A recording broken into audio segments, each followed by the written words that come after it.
సభాపతి గారికి కృతజ్ఞతలు తెలియజేస్తాను. శ్రీ కేటీ రామారావు గారు. అధ్యక్ష, ముందుగా గౌరవ మంత్రి గారికి, ఎందుకంటే వారు లెజిస్లేటివ్ అఫైర్స్ మినిస్టర్ కూడా, వారిని అడగదలుచుకుంది ఏమంటే అధ్యక్ష, వారు పెట్టిందేమో తీర్మానం అన్నారు. తీర్మానం కాపీస్ అయితే మాకెవరికి రాలేదు. తీర్మానం అన్నారు, చర్చ ప్రారంభించారు. మరి నేనేమనుకున్నానంటే, ఎందుకంటే ఇంత ప్రాముఖ్యత కలిగిన అంశం కాబట్టి గౌరవ ముఖ్యమంత్రి గారే మరి రాష్ట్ర ప్రభుత్వ పక్షాన సమర్థవంతంగా తీర్మానం ప్రవేశపెడుతూ వాదన వినిపిస్తారేమో అనుకున్నాను. కానీ మరి వారు ఏ కారణం చేతనో కానీ ముఖ్యమంత్రి గారు మాట్లాడడం లేదు. వారి సహచర మంత్రివర్యులతో మాట్లాడించినారు. మరి వారికి మాట్లాడడం ఇష్టం లేక మాట్లాడతలేరా, ఇబ్బంది అయి మాట్లాడతలేరా నాకు తెలియదు. కానీ అధ్యక్ష, మాకు గత 10 సంవత్సరాలుగా మేము అక్కడ ఉండి చెప్పిందే ఇవాళ శ్రీధర్ బాబు గారు చెప్పిన అధ్యక్ష, కొత్తదేం లేదు. స్పీకర్ సార్, ముఖ్యమంత్రి గారు వారికి పాపం వారి ప్రధాన ప్రతిపక్ష నాయకుడిని ఏదో అనిపించాలనే ఉబలాటం ఎక్కువ కనిపిస్తుంది. ఇంత అత్యంత కీలకమైన 4 కోట్ల తెలంగాణ ప్రజలకు సంబంధించిన హక్కులు, అనుమతులు, నిధులు సర్వం ఈరోజు మనం ఇక్కడ చర్చించుకుంటున్నాం.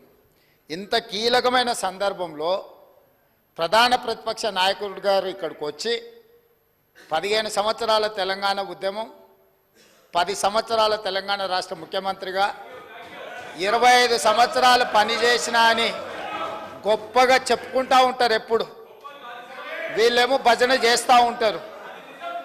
మరి అట్లాంటి అనుభవజ్ఞుడు ఇక్కడ వచ్చి కూర్చొని ఈ సభలో చర్చించి ఇందులో పాల్గొని కేంద్ర ప్రభుత్వాన్ని నిలదీయాల్సిన సందర్భంలో కూడా ఇక్కడికి రాకుండా మోడీ గారు వీరిక్కడికి వస్తే చూస్తే ఏమైనా జరుగుద్దేమనే భయంతో ఎక్కడో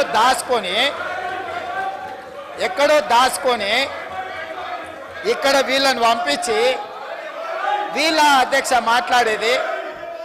తెలంగాణ రాష్ట్ర ముఖ్యమంత్రిగా కేంద్ర ప్రభుత్వం నిన్న ప్రవేశపెట్టిన బడ్జెట్లో తెలంగాణకు జరిగిన అన్యాయాన్ని, నిధులను, అనుమతులకు సంబంధించి నిన్నటికి నిన్న స్పష్టంగా మా మంత్రివర్గ సహచరులకు చెప్పడమే కాకుండా ఈరోజు ఈ సభలో ఈ తీర్మానాన్ని ప్రవేశపెట్టి అందరి అభిప్రాయాలను తీసుకొని ఈ తెలంగాణ రాష్ట్రానికి న్యాయం చేయాలని మా ప్రభుత్వం ముందుకొచ్చింది. కాబట్టి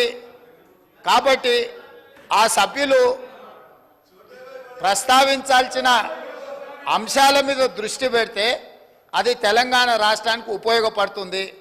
అట్లా కాకుండా ఇట్లాంటి వివాదాస్పదమైన విషయాలు మాట్లాడితే వారి నాయకుడి యొక్క బండారం బయటపడుతుంది. దానివల్ల వారికే నష్టం జరుగుతుందని నేను సూచన చేస్తున్నా అధ్యక్ష.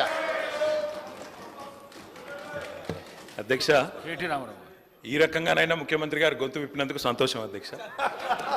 ఈ రకంగానైనా మాట్లాడే పరిస్థితి వచ్చినందుకు ధన్యవాదాలు అధ్యక్ష.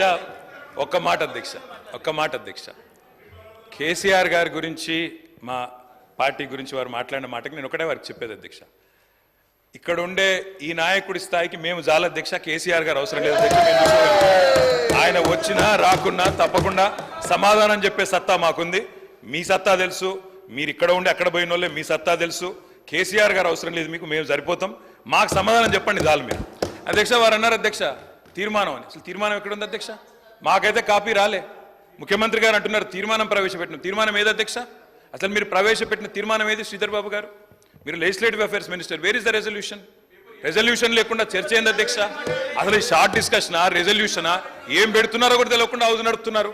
సార్, ఇప్పుడు గౌరవ ముఖ్యమంత్రి గారు స్టేట్మెంట్ చేశారు. స్టేట్మెంట్ చేసి మీ అభిప్రాయాలను తీసుకొని చాలా డెమోక్రటిక్గా పోతా ఉన్న సందర్భం, మీరు డెమోక్రసీ వద్దు, డెమోక్రటిక్ పోవద్దు అంటే మేము స్పెసిఫిక్గా తీర్మానం చేస్తాం. దాని పరంగానే దాంట్లోనే మీరు ఆ అంశాల విషయంలోనే మేము డెమోక్రటిక్గా ఒక స్టేట్మెంట్ చేశాం.